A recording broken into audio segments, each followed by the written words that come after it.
I moved back in with my parents. I was 22 years old, divorced, lonely. At that point, I felt like I'd hit rock bottom and that I had nowhere to turn. I grew up in church my whole life. Awesome parents. My mom was a worship leader. My dad was involved in ministry. And I grew up with a real passion for God and really involved with my youth group.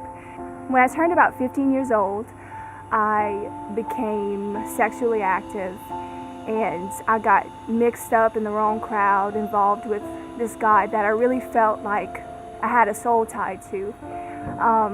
We dated for a really long time. I married this person at 19, and during that time, I felt like the enemy just attacked me in every way possible. I completely strayed away. I got involved with drugs and alcohol, and really my strongest hold, my strongest bondage was lust. I just was looking for love in all the wrong places. It didn't matter. I just wanted that attention. My marriage was a nightmare.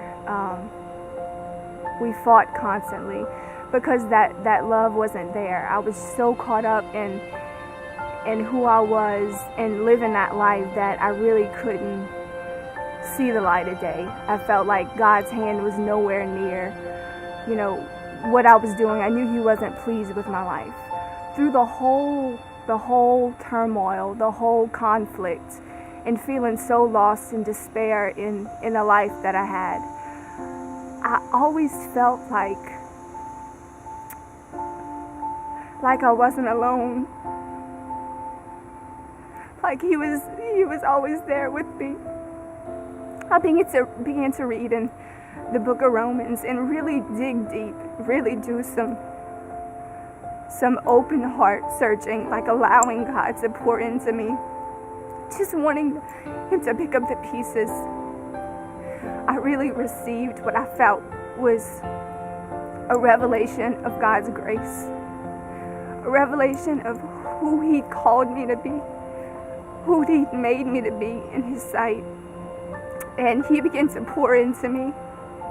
And from that day on, I was completely changed from the inside out. He began to work in some deep issues, the lust and the drug addiction completely was gone. I never had to, work on that. He completely delivered me from that. The person I was then and the person I am today, completely night and day. And I feel like who I am today and where God's brought me is just an example of His unending love and His abounding grace in my life. A few years after I moved back in with my mom, I became friends with my husband now. And just He's God. I feel like God made him for me. That's my gift from God, that He loves me so much that He would give me my husband. And every time I look at him, every time I see him, he's a tangible example of God's grace in my life, in my new life in Him.